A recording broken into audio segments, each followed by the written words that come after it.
ನಮಸ್ಕಾರ. ಭಾವನಾ ವಾರ್ತೆಗೆ ಸ್ವಾಗತ. ನಾನು ಉಷಾ ಭವಾನಿ ಶಂಕರ್. ವಾರ್ತೆಗಳ ವಿವರ.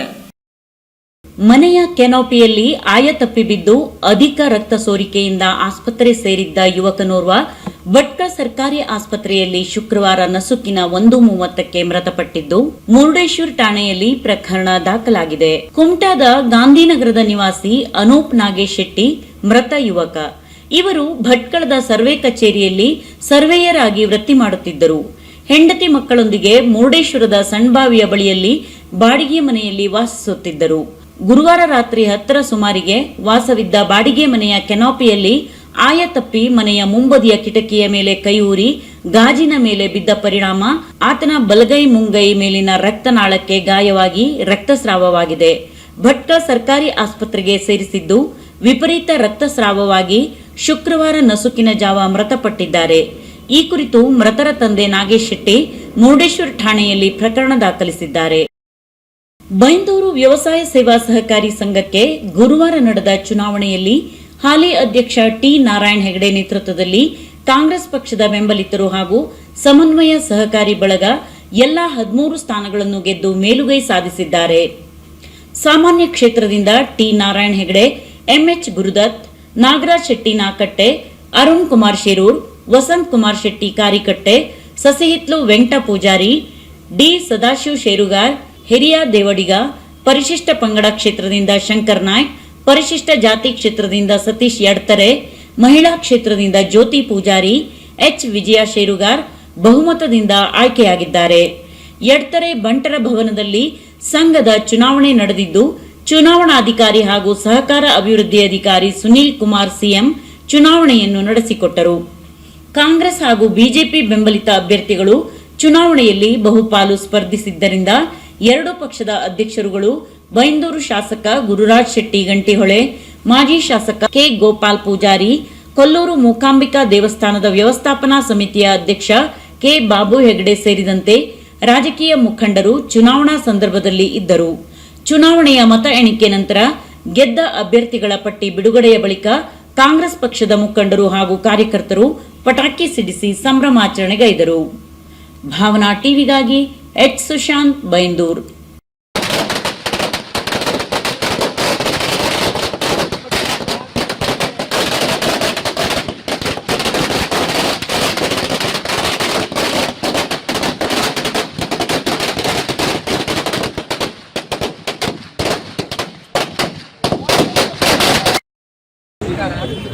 ಬೈಂದೂರು ವ್ಯವಸಾಯ ಸೇವಾ ಸಹಕಾರಿ ಸಂಘದ ಮುಂದಿನ 5 ವರ್ಷದ ಚುನಾವಣೆಯಲ್ಲಿ 13 ಜನ ಅಭ್ಯರ್ಥಿಗೆ 13 ಜನರನ್ನು ಗೆಲ್ಲಿಸಲು ಸಹಕರಿಸಿದ ಎಲ್ಲ ಮತದಾರ ಬಾಂಧವರಿಗೆ ನಾನು ನನ್ನ ವೈಯಕ್ತಿಕವಾಗಿಯೂ ನಮ್ಮೆಲ್ಲರ ಪರವಾಗಿಯೂ ಸಂಘದ ಪರವಾಗಿಯೂ ಅವರಿಗೆ ನನ್ನ ಅಭಿನಂದನೆಯನ್ನು ಸಲ್ಲಿಸ್ತಾ ಇದ್ದೇನೆ.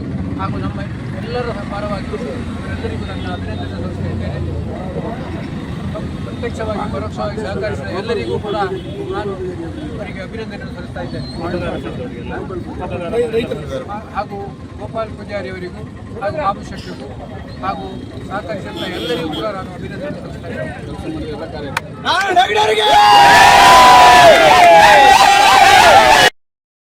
ಸರಳ ಸಾಹಿತ್ಯ ಸಮ್ಮೇಳನದ ಮುಂದುವರಿದ ಭಾಗವಾಗಿ ಮೈಸೂರಿನ ಶಂಕರ್ ದೇವನೂರ್ ಅವರಿಗೆ ಕ್ರಿಸ್ಮಸ್ ಶುಭ ಸಂದರ್ಭದಲ್ಲಿ ಆಧ್ಯಾತ್ಮಿಕ ವಿದ್ವಾನ್ ಪ್ರಶಸ್ತಿಯನ್ನು ರಾಜ್ಯೋತ್ಸವ ಪ್ರಶಸ್ತಿ ಪುರಸ್ಕೃತ ಮಾಸ್ಕೇರಿ ನಾಯಕ್ ಪ್ರದಾನ ಮಾಡಿದರು. ಉದ್ಘಾಟನೆಯನ್ನು ಪ್ರಖ್ಯಾತ ವೈದ್ಯರಾದ ಆರ್.ಕೆ. ಕುಲಕರ್ಣಿ ನೆರವೇರಿಸಿದರು. ಮುಖ್ಯ ಅತಿಥಿಯಾಗಿ ಡಾಕ್ಟರ್ ಹಂಚಿನಾಳ್ ಮಠ ಭಾಗವಹಿಸಿದ್ದರು. ಅನ್ಸೂಯಾ ದೇವನೂರ್, ರಚನಾ, ರೋಷನ್ ಬಾವಾಜಿ, ಅಕ್ರಮ್ ಖಾನ್, ಎಸ್.ಎಂ. ಪಾಟೀಲ್, ಆರ್.ಎಸ್. ನಾಯ್ಕ್, ಸಮಾಜದ ಮುಖಂಡರು, ಮೊಹಮ್ಮದ್ ಗೌಸ್ ಬೆಟಗೇರಿ ಮೊದಲಾದವರು ಉಪಸ್ಥಿತರಿದ್ದರು. ಪ್ರಶಸ್ತಿ ಪುರಸ್ಕೃತ ಖ್ಯಾತ ಶರಣ ಚಿಂತಕ ಮೈಸೂರಿನ ಶಂಕರ್ ದೇವನೂರ್ ಅವರು ಮನುಷ್ಯತ್ವ ಜಾಗೃತಗೊಳಿಸಿಕೊಂಡವರೆಲ್ಲ ಮಹಾ ಮನುಷ್ಯರಾಗಿರುವ ಕುರಿತು ನಿರರ್ಗಳವಾಗಿ 1 ತಾಸು ಮಾತಾಡಿ ಸಭಿಕರು ನಿಬ್ಬೆರಗಾಗುವಂತೆ ಮಾಡಿದರು. ಪ್ರಶಸ್ತಿ ಪ್ರದಾನ ಮಾಡಿದ ಕವಿ ಮಾಸ್ಕೇರಿ ನಾಯಕರು ನೂರಾರು ಸಾಹಿತ್ಯಿಕ ಕಾರ್ಯಕ್ರಮ ಸಮಾರಂಭ ಮಾಡುವ ಹಿನ್ನೆಲೆಯಲ್ಲಿ ಮನುಷ್ಯತ್ವದ ಕರುಳಿರುವ ಅವರ ಮೈಯೆಲ್ಲ ಹೃದಯವಾಗಿರುವುದು ಕಂಡುಬರುತ್ತದೆ ಎಂದು ಶ್ಲಾಘಿಸಿದರು. ಅಖಿಲ ಭಾರತ ಸಾಹಿತ್ಯ ಸಮ್ಮೇಳನದ ಒಂದು ಮುಖ್ಯ ಗೋಷ್ಠಿಯ ಅಧ್ಯಕ್ಷತೆ ವಹಿಸಿದ ನನಗೆ ಮಾಸ್ಕೇರಿ ಏರ್ಪಡಿಸಿದ ಈ ಸಮಾರಂಭ ಅರ್ಥಪೂರ್ಣವೆನಿಸಿತು ಎಂದರು. ಚೀರ್ಕೋವಿಂದ ರಕ್ತ ಚಿಂತನೆ ಕಲ್ಪಿಸಿಕೊಳ್ಳಿ. ಆಗ ಹೆಣ್ಣು ಕ್ರೌಂಚ ಸುತ್ತ ತಿರುಗುತ್ತದೆ. ಬಿಸಿ ನೆತ್ತರೊಳ ಮಂಗು ಬೀರನ ಕೈಗೆ ಸಿಲುಕಿದ ಇನ್ನೆಮ್ಮನ ಕಂಡು ಚಕ್ರಗತಿயும் ಪಾರ್ದು ಚೀರ್ದಾರ್ದುದೈ ಚಕ್ರಗತಿயும் ಪಾರ್ದು ಗಿರಿ ವನ ಚಿತ್ತೇತ ನಮಗೆ ಚಿಕ್ಕರಿಸುವಂತೆ. ಅದರ ಆರ್ತನಾದ ಬೆಟ್ಟ ಗುಡ್ಡ ಎಲ್ಲವೂ ಕೂಡ ಅಯ್ಯೋ ಅನಿಸ್ತಂತೆ. ಅದಕ್ಕೂ ಒಂದು ಮನಸ್ಸಿದೆ ಎಂಬುದನ್ನು ತಿಳ್ಕೊಳ್ಳೋದಿದೆಯಲ್ಲ, ಇದು ಸ್ಪಿರಿಚುಯಾಲಿಟಿ. ಆಗ ವಾಲ್ಮೀಕಿಗಳು ಇವರು ಒಂದು ಕಾಲದಲ್ಲಿ ಬೇಡರಾಗಿದ್ದರು.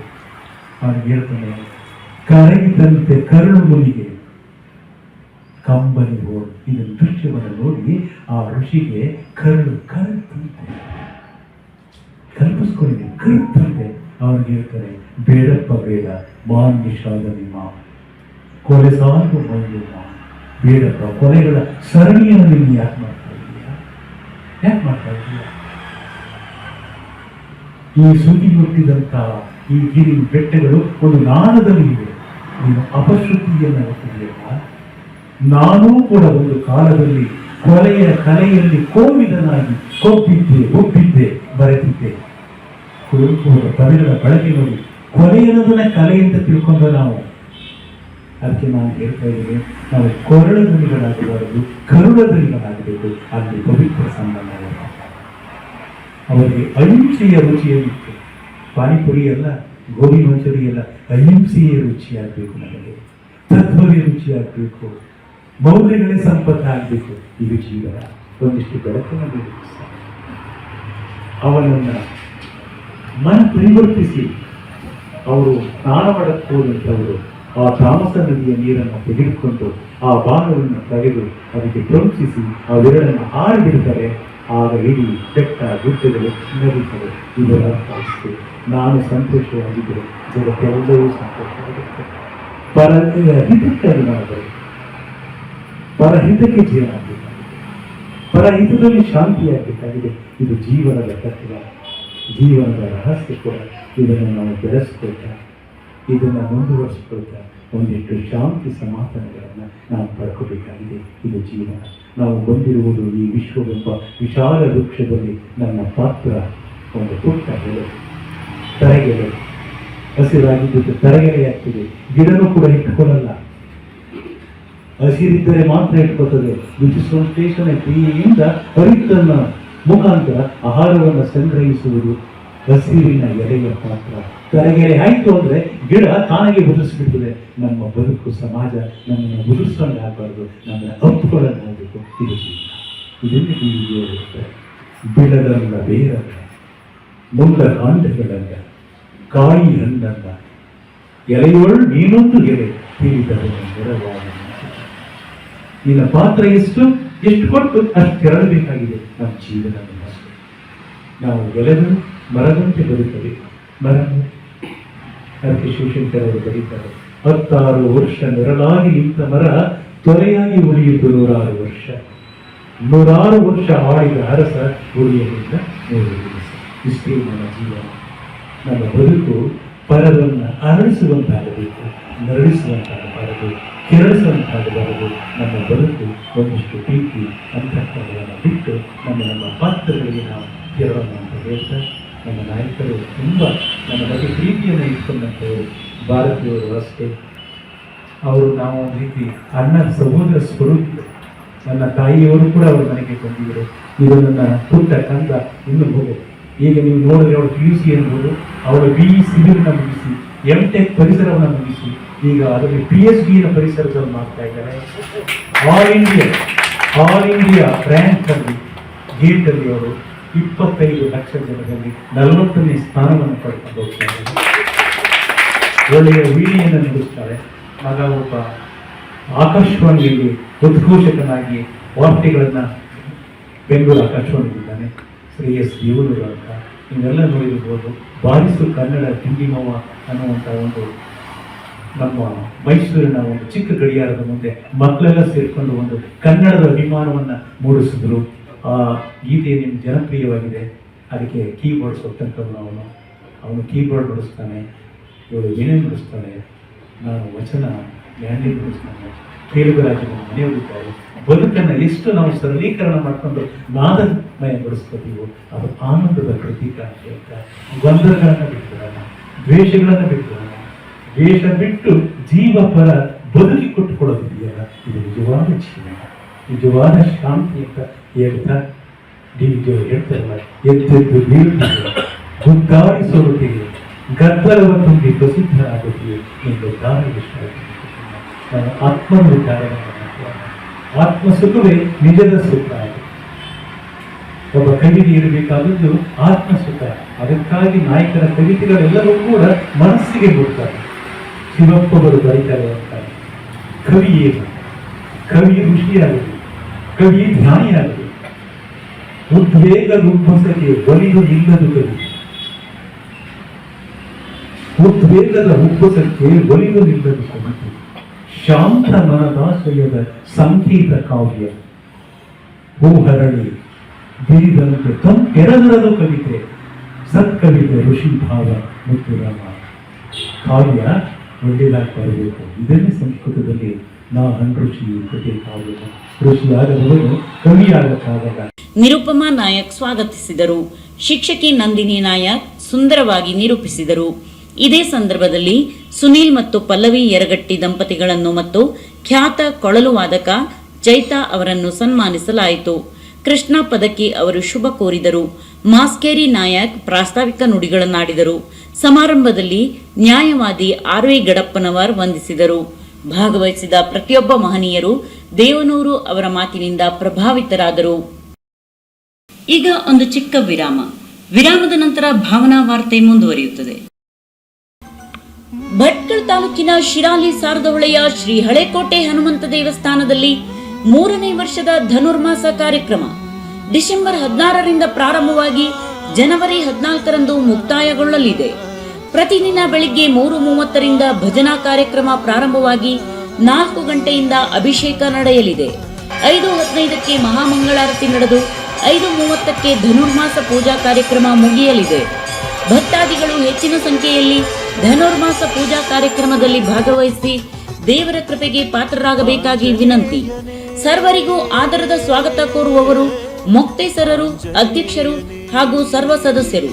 ಸಾರದಹೊಳೆ ಶ್ರೀ ಹಳೆಕೋಟೆ ಹನುಮಂತ ದೇವಸ್ಥಾನ, ಶಿರಾಲಿ, ತಾಲೂಕ್ ಭಟ್ಕಳ. ಆಂಜನೇಯನೇ ಆಂಜನೇಯನೇ.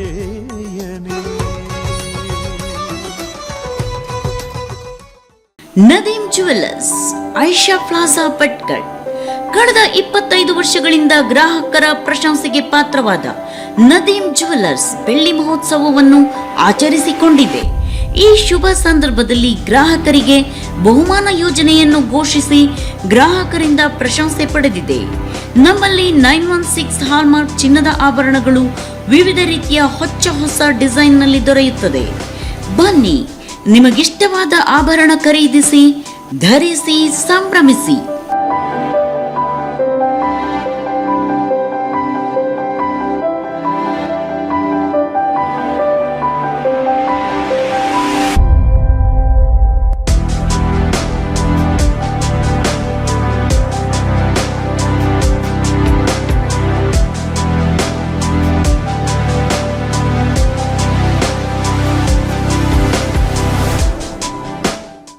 पूज्याय राघवेन्द्राय सत्यधर्म ಶ್ರೀ ರಾಘವೇಂದ್ರ ಜ್ಯೋತಿಷ್ಯಾಲಯ, ಪಂಡಿತ್ PR ಶಾಸ್ತ್ರಿ ಶ್ರೀ ಕ್ಷೇತ್ರ ಮಂತ್ರಾಲಯದಲ್ಲಿ ಗುರು ದೀಕ್ಷೆಯನ್ನು ಪಡೆದು ಕೇರಳದ ಸರ್ವಶಕ್ತಿಯನ್ನು ಸಿದ್ಧಿಪಡಿಸಿಕೊಂಡ ಏಕೈಕ ವಂಶ ಪಾರಂಪರ್ಯ ಜ್ಯೋತಿಷ್ಯರು ಇವರು. ನಿಮ್ಮ ಹಸ್ತರೇಖೆ, ಮುಖಲಕ್ಷಣ, ಜಾತಕ, ಕುಂಡಲಿ ನೋಡಿ ಸಂಪೂರ್ಣ ಭವಿಷ್ಯ ತಿಳಿಸುತ್ತಾರೆ. ನಿಮ್ಮ ಜೀವನದ ಸಮಸ್ಯೆಗಳಾದ ವಿದ್ಯೆ, ಉದ್ಯೋಗ, ವ್ಯಾಪಾರ, ಮದುವೆ, ಸಂತಾನ, ಸತಿಪತಿ ಕಲಹ, ಅನಾರೋಗ್ಯ, ಹಣಕಾಸು, ಕುಟುಂಬ ಸಮಸ್ಯೆ, ಶತ್ರುಕಾಟ ಇನ್ನಿತರೆ ನಿಮ್ಮ ಸಮಸ್ಯೆ ಏನೇ ಇರಲಿ, ಎಷ್ಟೇ ಕಠಿಣವಾಗಿರಲಿ, ಪರಿಹಾರ ಶತಸಿದ್ಧ. ವಿಶೇಷ ಸೂಚನೆ: ಸ್ತ್ರೀ ಪುರುಷ ಪ್ರೇಮ ವಿಚಾರ, ಮಾಂಗಲ್ಯ ದೋಷ, ಧನವಶ, ದೃಷ್ಟಿದೋಷ, ದುಷ್ಟಶಕ್ತಿ ಉಚ್ಚಾಟನೆ, ಮಾಟ ಮಂತ್ರ ಸಮಸ್ಯೆಗಳಿಗೆ ಶೀಘ್ರದಲ್ಲಿ ಶಾಶ್ವತ ಪರಿಹಾರ ಮಾಡುತ್ತಾರೆ. ಕಾಯಂ ವಿಳಾಸ: ತಾಲೂಕ್ ಪಂಚಾಯತ್ ಸಂಕೀರ್ಣ, shop number 10, new English school ರಸ್ತೆ, SBI ಬಜಾರ್ ಬ್ಯಾಂಕ್ ಪಕ್ಕದಲ್ಲಿ, ಭಟ್ಕಳ. ಮೊಬೈಲ್ ಸಂಖ್ಯೆ 9880992267. ವಿರಾಮದ ನಂತರ ಮತ್ತೆ ಭಾವನಾ ವಾರ್ತೆಗೆ ಸ್ವಾಗತ. ರಾಜ್ಯ ಮಟ್ಟಕ್ಕೆ ಕೋಟೆಬೈಲ್ ಪ್ರೌಢಶಾಲೆಯ ವಿದ್ಯಾರ್ಥಿಗಳು. ಗ್ರಾಮೀಣ ಪ್ರದೇಶದಲ್ಲಿರುವ ಸರ್ಕಾರಿ ಪ್ರೌಢಶಾಲೆ ಕೋಟೆಬೈಲ್ ಶಾಲಾ ವಿದ್ಯಾರ್ಥಿಗಳು ರಾಜ್ಯ ಮಟ್ಟಕ್ಕೆ ಪ್ರವೇಶ ಪಡೆದು ಸಾಧನೆ ಮಾಡಿರುತ್ತಾರೆ.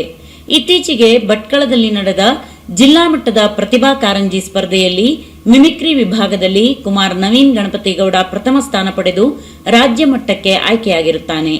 ಕಳೆದ ಶೈಕ್ಷಣಿಕ ವರ್ಷದಲ್ಲಿಯೂ ಕೂಡ ಈ ವಿದ್ಯಾರ್ಥಿ ರಾಜ್ಯ ಮಟ್ಟದ ಪ್ರತಿಭಾ ಕಾರಂಜಿಯಲ್ಲಿ ಭಾಗವಹಿಸಿರುತ್ತಾನೆ. ಕಾರವಾರದಲ್ಲಿ ನಡೆದ ಯುವ ಸಂಸತ್ತು ಸ್ಪರ್ಧೆಯಲ್ಲಿ ಕುಮಾರಿ ಶ್ರೀನಿಧಿ ಪ್ರಕಾಶ್ ನಾಯ್ಕ್ ಪ್ರಥಮ ಸ್ಥಾನ ಪಡೆದು ಶಿವಮೊಗ್ಗದಲ್ಲಿ ನಡೆದ ರಾಜ್ಯ ಮಟ್ಟದ ಯುವ ಸಂಪತ್ತು ಸ್ಪರ್ಧೆಯಲ್ಲಿ ಈ ಹಿಂದೆ ಭಾಗವಹಿಸಿದ್ದಳು. ಯೋಗ ಸ್ಪರ್ಧೆಯಲ್ಲಿ ಕುಮಾರಿ ವಿನುಗೌಡ ವಿಭಾಗ ಮಟ್ಟದಲ್ಲಿ ತನ್ನ ಪ್ರದರ್ಶನವನ್ನು ರಿದಮಿಕ್ ಯೋಗದಲ್ಲಿ ನೀಡಿರುತ್ತಾಳೆ. ಜಿಲ್ಲಾ ಮಟ್ಟದ ಪ್ರತಿಭಾ ಕಾರಂಜಿಯಲ್ಲಿ ಕುಮಾರಿ ಅನನ್ಯ ತಿಪ್ಪಯ್ಯ ನಾಯ್ಕ್ ಜಿಲ್ಲೆಗೆ ದ್ವಿತೀಯ ಸ್ಥಾನವನ್ನು ಪಡೆದಿರುತ್ತಾಳೆ. ಕಳೆದ 2 ವರ್ಷಗಳಿಂದ ಶಾಲೆಯು SSLC ಪರೀಕ್ಷೆಯಲ್ಲಿ 100% ಫಲಿತಾಂಶವನ್ನು ನೀಡುತ್ತಾ ಬಂದಿದ್ದು, ಸಾಂಸ್ಕೃತಿಕ ಹಾಗೂ ಕ್ರೀಡಾ ಕ್ಷೇತ್ರದಲ್ಲಿ ಸಾಧನೆ ಮಾಡಿರುವುದು ಮುಖ್ಯೋಪಾಧ್ಯಾಯರು, ಶಿಕ್ಷಕ ವೃಂದ, SDMC, ಹಳೆ ವಿದ್ಯಾರ್ಥಿಗಳ ಸಂಘ ಹಾಗೂ ಪೋಷಕರ ಸಂತಸಕ್ಕೆ ಕಾರಣವಾಗಿದೆ. ಈ ವಿದ್ಯಾರ್ಥಿಗಳಿಗೆ ಎಲ್ಲರೂ ಅಭಿನಂದನೆಯನ್ನು ಸಲ್ಲಿಸಿರುತ್ತಾರೆ. ಕರ್ನಾಟಕ ರಾಜ್ಯ ಗ್ರಾಮ ಪಂಚಾಯಿತಿ ಮಹಾ ಒಕ್ಕೂಟದ ವತಿಯಿಂದ ದಿವಂಗತ ಅಬ್ದುಲ್ ನಜೀರ್ ಸಾಬ್ರವರ ಹುಟ್ಟುಹಬ್ಬ ಆಚರಣೆ. ಕರ್ನಾಟಕ ರಾಜ್ಯ ಗ್ರಾಮ ಪಂಚಾಯಿತಿ ಮಹಾ ಒಕ್ಕೂಟದ ವತಿಯಿಂದ ಗುಂಡ್ಲುಪೇಟೆ ಪಟ್ಟಣದಲ್ಲಿ ಡಿಸೆಂಬರ್ 25 ಬುಧವಾರದಂದು ನೀರ್ ಸಾಬ್ ಎಂದೇ ಖ್ಯಾತಿ ಪಡೆದ ದಿವಂಗತ ಅಬ್ದುಲ್ ನಜೀರ್ ಸಾಬ್ರವರ 90ನೇ ಜನ್ಮ ದಿನಾಚರಣೆಯನ್ನು ಅವರ ಸಮಾಧಿಗೆ ಪುಷ್ಪಾರ್ಚನೆ ಮಾಡುವ ಮುಖಾಂತರ ಆಚರಿಸಲಾಯಿತು. ಈ ಸಂದರ್ಭದಲ್ಲಿ ಕರ್ನಾಟಕ ಕಾವಲು ಪಡೆಯ ತಾಲೂಕು ಅಧ್ಯಕ್ಷರಾದ ಅಬ್ದುಲ್ ಮಾಲಿಕ್ ಮಾತನಾಡಿ, ಅಬ್ದುಲ್ ನಜೀರ್ ಸಾಬ್ ಅವರ ಕುರಿತು ಹಲವು ವಿಚಾರಗಳನ್ನು ತಿಳಿಸಿದರು. ಇದೇ ವೇಳೆ ಕರ್ನಾಟಕ ರಾಜ್ಯ ಗ್ರಾಮ ಪಂಚಾಯಿತಿ ಒಕ್ಕೂಟದ ಜಿಲ್ಲಾ ಅಧ್ಯಕ್ಷರಾದ ಕೆಂಪರಾಜು, ತಾಲೂಕು ಅಧ್ಯಕ್ಷರಾದ ಮಹೇಂದ್ರ, ಪ್ರಧಾನ ಕಾರ್ಯದರ್ಶಿಗಳಾದ RD ಉಲ್ಲಾಸ್, ಮುತ್ತಣ್ಣ, ಕಾವಲು ಪಡೆಯ ತಾಲೂಕು ಗೌರವಾಧ್ಯಕ್ಷರಾದ ರಾಮೇಗೌಡ, ಟೌನ್ ಉಪಾಧ್ಯಕ್ಷರಾದ ಸಾದಿಕ್ ಪಾಷಾ, ಟೌನ್ ಸಂಚಾಲಕರಾದ ಮಿಮಿಕ್ರಿ ರಾಜು, ಅಜಯ್, ಶಂಭು, ಚಿನ್ನಸ್ವಾಮಿ ಸೇರಿದಂತೆ ಇತರರು ಹಾಜರಿದ್ದರು. ಭಾವನಾ ಟಿವಿಗಾಗಿ ಸದಾನಂದ ಕನ್ನೇಗಾಲ, ಗುಂಡ್ಲುಪೇಟೆ. ಎಲ್ಲರಿಗೂ ನಾನು ಒಂದು ಈ ಪುಷ್ಪಾರ್ಪಣೆ ಮಾಡಬೇಕಂತ ಕೇಳ್ತೇನೆ. ಇದನ್ನು ಕುರಿತು ಅಬ್ದುಲ್ ನಜೀರ್ ಸಾಬ್ರ ಬಗ್ಗೆ ಒಂದೆರಡು ಮಾತಾಡಬೇಕಂತ ತಾಲೂಕು ಅಧ್ಯಕ್ಷ ಮಾಲೀಕರು ಮಾತಾಡಿ. ಎಲ್ಲ ನನ್ನ ಆತ್ಮೀಯ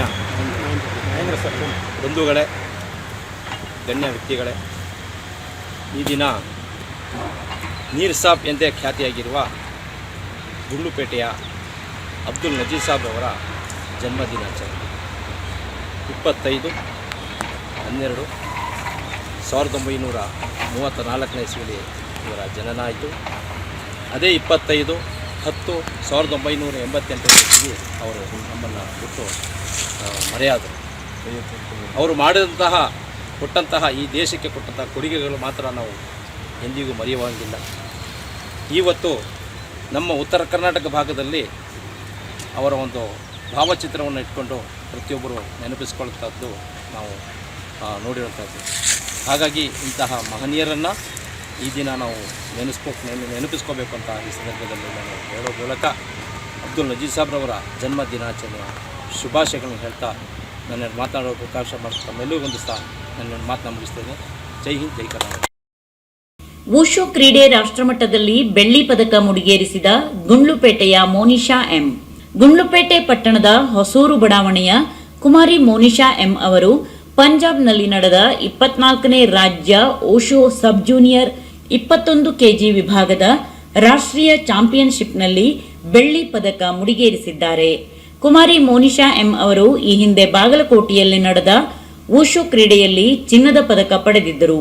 ಇವರು ತಮ್ಮ 10ನೇ ವಯಸ್ಸಿನಲ್ಲಿ ರಾಷ್ಟ್ರೀಯ ಮಟ್ಟದ ಬಾಲಕಿಯರ 21 kg ವಿಭಾಗದಲ್ಲಿ ಕರ್ನಾಟಕದಿಂದ ಪ್ರತಿನಿಧಿಸಿ ಇದೇ ಮೊದಲ ಬಾರಿಗೆ ಬೆಳ್ಳಿ ಪದಕ ಮುಡಿಗೇರಿಸುವ ಮೂಲಕ ಹೊಸ ದಾಖಲೆ ಸೃಷ್ಟಿಸಿದ್ದಾರೆ. ಪ್ರಸ್ತುತ ಮೋನಿಶಾ ಎಂ ಅವರು ಮೈಸೂರಿನ ಸೇಂಟ್ ಥಾಮಸ್ ಸೆಂಟ್ರಲ್ ಶಾಲೆಯಲ್ಲಿ 5ನೇ ತರಗತಿಯಲ್ಲಿ ವ್ಯಾಸಂಗ ಮಾಡುತ್ತಿದ್ದು, ದರ್ಶನ್ ಹಾಗೂ ಪಾರ್ಥಿವ್ ಬಳಿ ಮೋನಿಶಾ ಕಳೆದ 2 ವರ್ಷದಿಂದ ತರಬೇತಿ ಪಡೆದು ವುಶು ಕ್ರೀಡೆಯಲ್ಲಿ ಭವಿಷ್ಯದ ತಾರೆಯಾಗಿ ಹೊರಹೊಮ್ಮುತ್ತಿದ್ದಾರೆ. ಈ ಸಾಧಕಿಯ ತಂದೆ ಗುಂಡ್ಲುಪೇಟೆ ತಾಲೂಕು ಪಂಚಾಯಿತಿಯಲ್ಲಿ ವಸತಿ ನೋಡಲ್ ಅಧಿಕಾರಿಯಾಗಿ ಕೆಲಸ ನಿರ್ವಹಿಸುತ್ತಿರುವ ಮಧು ಹಾಗೂ ನಂದಿನಿ ಎಸ್ ಅವರ ಮಗಳಾದ ಮೋನಿಶಾ ಎಂ ಅವರು ವುಶು ಕ್ರೀಡೆಯಲ್ಲಿ ಪ್ರತಿನಿಧಿಸಿ ಬೆಳ್ಳಿ ಪದಕ ಗೆಲ್ಲುವ ಮೂಲಕ ತಂದೆ ತಾಯಿಗೆ ಹಾಗೂ ತಾಲೂಕಿಗೆ ಕೀರ್ತಿ ತಂದಿದ್ದಾರೆ. ಭಾವನಾ ಟಿವಿಗಾಗಿ ಸದಾನಂದ ಕನ್ನೇಗಾಲ, ಗುಂಡ್ಲುಪೇಟೆ. ಇಲ್ಲಿಗೆ ಭಾವನಾ ವಾರ್ತೆ ಮುಕ್ತಾಯವಾಯಿತು. ಮತ್ತೆ ಭಾವನಾ ವಾರ್ತೆಯೊಂದಿಗೆ ಭೇಟಿಯಾಗೋಣ. ಅಲ್ಲಿಯವರೆಗೂ ನಮಸ್ಕಾರ. ನಿರಂತರ ರಂಜನೆ, ನಿಮ್ಮೂರಿನ ಸುದ್ದಿ ಮನೆ. ನೋಡ್ತಾ ಇರಿ ಭಾವನಾ ಟಿವಿ, ಇದು ನಿಮ್ಮ ವಾಹಿನಿ.